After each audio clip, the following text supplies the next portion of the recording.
Hi, welcome back to Propane Pete's Tiny Workshop.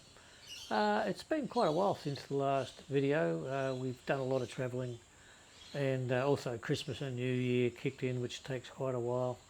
But now it's back to business. For those who saw the last video, you'll know that I had some trouble with a frozen crankshaft bolt while attempting to change the timing belt and tensioner. And it worked out to be $750 less to outsource that job to a little garage not far away, rather than me spending all that extra money for the necessary tools to do the job that I probably won't ever need again. So that's what I did. A little bit disappointing.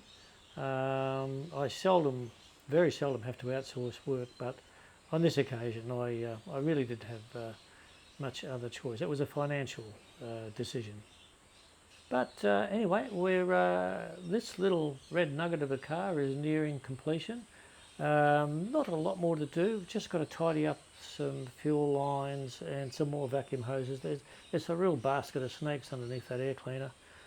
Probably adjust the valve clearances, pop the spark plugs out, have a look at the points, and take it from there. That'll just improve the reliability. So, let's get to it.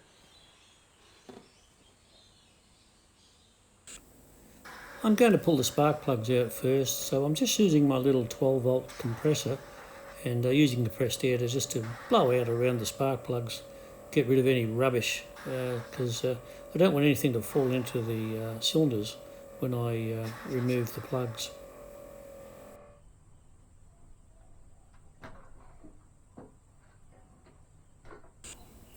First job, we're going to pop the spark plugs out. It seems really strange to be just removing 3 spark plugs instead of 4 or 6 or 8. These plugs are in really good nick, and they're the right ones for the car too, NGK BP5EAs. So I'm just going to clean them up. I'll use a points file and just clean up the ends and re-gap them to 0.8, which is 32 thou, and these are fine. These have got thousands of kilometres left in them, no problems at all. I'm putting the spark plugs back in because I want to run the motor and get it up to operating temperature, because I want to check the valve clearances, and on this motor the engine has to be hot. Bit odd actually, because usually back in the day engines with alloy cylinder heads were usually done cold. But anyway, things change. While I'm down in the sparks department, I'm just going to pop the distributor cap off and have a look inside. These ones don't have ignition points, they have an electronic ignition system.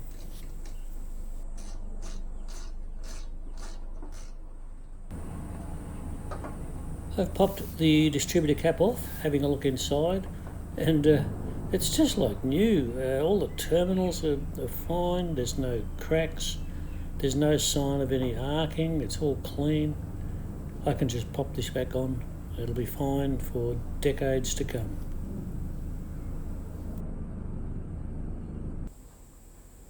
I'm removing the air cleaner assembly to get access to the rocker cover so I can get that off and adjust the valve clearances.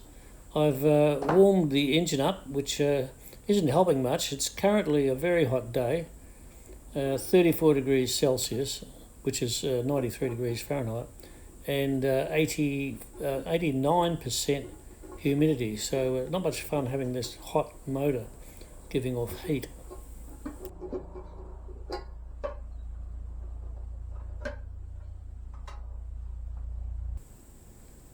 The air cleaner assembly is off, and now I can move down here and remove the rocker cover.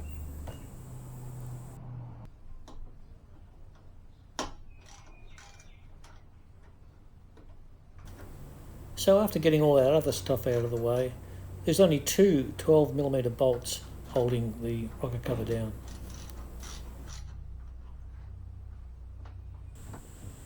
Everything is removed, so now it's just a matter of popping the rocker cover off, and there it goes, a little bit of a lever with a screwdriver, and off it comes.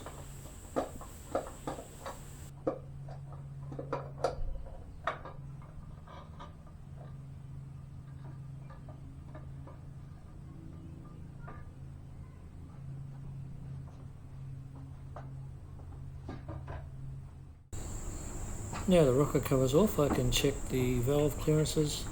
On these engines, both inlet and exhaust are both just 8 thou, and they were all fine. Didn't have to do anything, which is quite surprising, really. Great little motor. It's really funny just to be doing 6 valves. And this is the inside of the rocker cover. The colour temperature of my workshop lights are making this look orangey yellow. That's not the case at all. It's really nice colour in here, clean, there's no sludge, there's no dirt. The engine's obviously had regular oil changes and filter changes. And here's the result, nearly 200,000 kilometres later. Beautiful. Same thing here. All the rocker gear is really clean and neat. Again, we're getting that colour temperature thing, which is not making it look right, but it's really neat and clean in there. There's no sludge, and look at the cam lobes. They're like new. There's not a slightest scratch on them, and that's probably why I didn't have to do anything. The gap was perfect. There's just no wear, so it's very impressive. Just cleaning the rocker cover up, put it all back together. I've got a nice brand new rocker cover gasket to go, and it's a Permaseal one as well, and which is really good quality.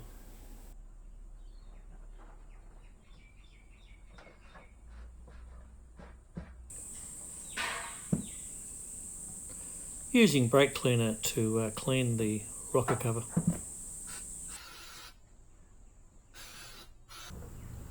Just checking to see that the new gasket is the right one before I pull the old one out, and yes, it is the correct one. So now I can pull the old gasket out of its groove, and then I'll clean the groove out and then put the new gasket in. And there we go, just fitted up very nicely. Before we put the rocker cover back on, I'm just cleaning around the top of the head here on the mating surface.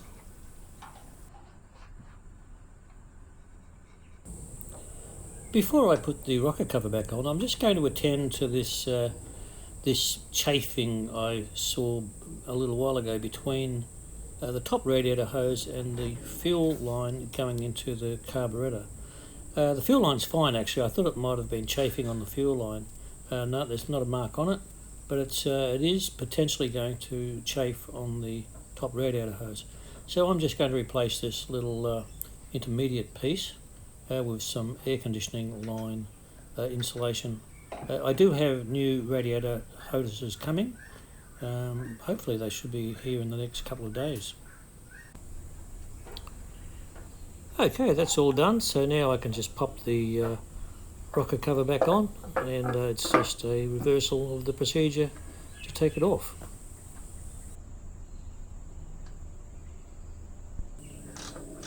I'm just going backwards and forwards between the two rocker cover retaining bolts just to make sure everything goes down evenly, compressing the gasket evenly, and also not stressing out the alloy rocker cover itself. Before we put the air cleaner assembly back on, we'll have to make a new gasket that goes between the base of the air cleaner assembly and the top of the carburettor. And to do that, we're going to use this roll of general purpose gasket material, which is actually a sheet of rubberized cork.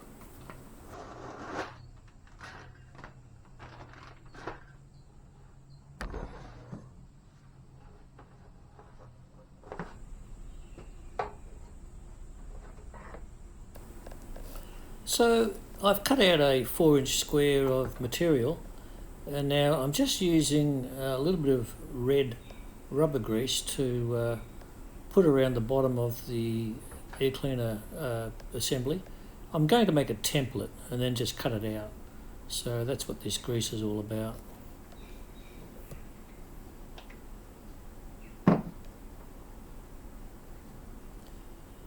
Flatten it out.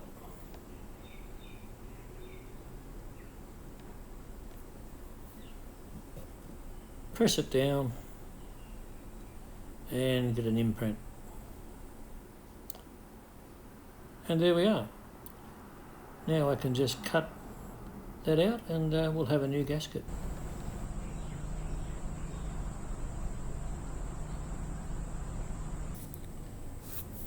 And there's the finished product. Fits perfectly and it's the same thickness as the original gasket, so everything fits up fine. So that was a very simple repair.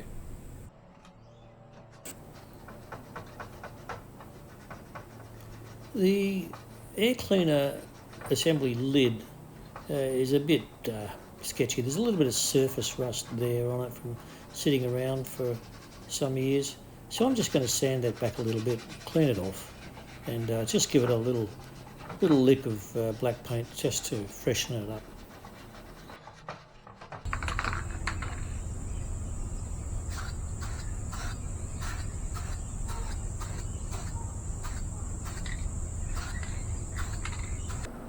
Just giving the motor a run after everything's been disconnected, and it's running nicely. Okay, so let's have a look at these door trims. They're pretty sketchy, both sides. And also the door lock mechanism doesn't work from the inside on the passenger side. So we'll fix that. There's a special tool for this. I've got one in the toolbox, but it's just as easy as to use a little bit of thin wire to pull this circlip back, and the window winder will come off really easy.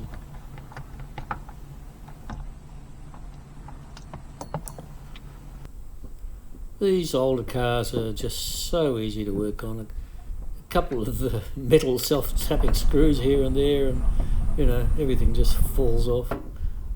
Some of these modern cars can just be an absolute nightmare to do things like this.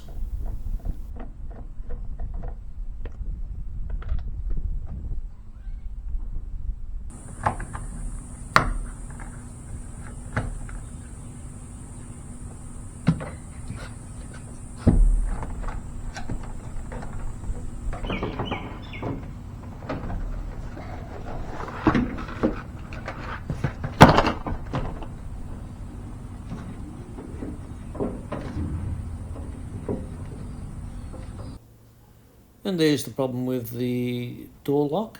The plastic retaining clip has broken and allowing the control bar to just flop around. Looks like it's been repaired before, and somebody's used araldite, I would say. That won't work. It just won't work. And this is the way the lock is supposed to work once the retaining clip is in place properly. So I removed the old araldite. It just fell off anyway. It wasn't doing much at all. And I cleaned up the area, and I used Goliath adhesive. It's really strong, and the two mating surfaces don't have to be flat, and it's also a bit of a filler. And once that was done, I've taped it all up, and I won't move anything for a good 36 hours. The trick with this stuff is to leave it for at least 24 hours at least. I'm going to give it a little bit longer than that. I do have a plan B, and that is to make a small metal retaining plate and hold it in position with a screw, a little self-tapping screw that will go into the plastic backing on the inside of the door. I won't be screwing into metal, it'll just be the plastic retainer itself. Okay, it's time to fix this door trim, a little bit of water damage at the bottom. This is quite common with older cars. You'll see it in all of them. A little bit of water damage in the door trims, clips missing, and it's come away like this. This is really common. Any old car. A couple of the metal tabs have popped out as well, and so we'll just straighten them out, put them back in. Pretty easy. So I'm just doing a couple of inches at a time, re-stretching the vinyl back over the backing, sticking it down with the Goliath adhesive, and then just holding it in place with that green tape while the adhesive sets. I'll give this a good 24 hours as well. And where that weak part is, I've used duct tape, which is essentially a fiberglass tape. There's Goliath adhesive on the back, and it's just holding everything in place, and it's just given that soft bit a bit of body. I'll put a couple of holes back in, and I'll put some retaining clips back in there, and that'll work out fine. No problems at all. So while I'm waiting for the adhesive on that door lock repair to harden, I'm repairing the driver's side door trim. This was in much better shape than the passenger side. It was very easy to repair, and there's the finished result. Much better.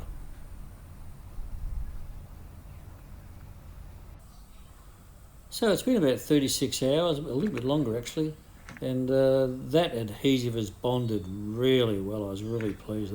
That's going nowhere, and now the door lock works beautifully. That was a very easy repair.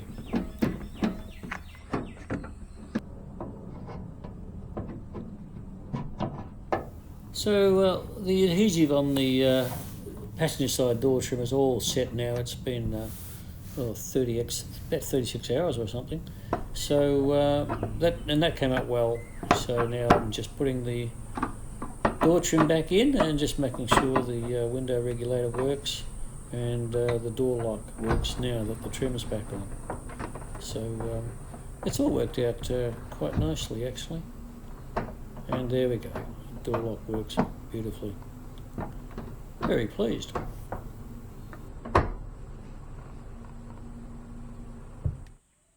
Okay, I took the car to our friendly upholsterer to see about getting the damage repaired on this seat. The quote was $300. It's quite a job. He has to unpick all the stitching and everything. It's only a very small amount of material, as he said, but it's a lot of time. So we'll put that on the back burner for a while, think about that in the future. And in the meantime, what about this? On special, good old super cheap, some seat covers, and let's have a look. I haven't seen these yet. Let's have a look. They were on special. There was only one left. They're normally, I don't know, $60 or something, and $19. A lot better than $300, but we'll look at that seat in the future. But for the meantime, it should be colour matched as well, red and black. Red and black. And the car is red and black, so it might be okay. So let's see what it looks like. Well, I think it looks pretty good actually. Not too bad at all. Sort of fits in with the general theme of the car, and now it's got these flash new wheel trims. Yeah, it all fits in. It'll be fine, and we'll look at this seat repair a little bit later on. Just to get back to these wheel trims for a second, you're probably wondering, what on earth are these? Well, what happened was, when I was coming back from having the timing belt replaced, as I crossed a bridge, the right-hand front original wheel trim popped off, bounced over the guardrail and went into the creek below. Now that creek is notorious. It has a large resident saltwater crocodile living there, so I didn't want to be a Crocodiles breakfast and go hunting around in the mud and the mangroves for my $5 wheel trim. So I was going past Repco, I dived in, and they had these these 13-inch wheel trims on special for $48. So that's why we've got these sporty little wheel trims. I might paint the wheels matte black just to make the wheel trims stand out a little bit, look a little bit like mags. I'm not sure yet because I really don't want to change the appearance of this car too much. I want it to stay as original as possible to how it was in 1995. Well, I expected this episode to be the final one in the series, but there are still a couple of unfinished items to be covered, and also this video is just getting over the 20-minute video time mark that I prefer. So I'm going to end this episode now and carry over the unfinished content to another video. I have some parts coming up from Spares Box in Melbourne, but there has been a significant delay there for some reason, but hopefully they should arrive sometime over the next 2 weeks.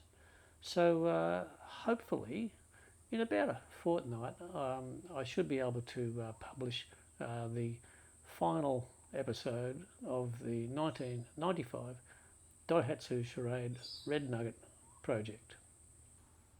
So for those of you who have had the patience to keep following me over the past few months with this project, thank you very much for watching, and we'll see you again in a couple of weeks or so for the final episode. So until then, cheers.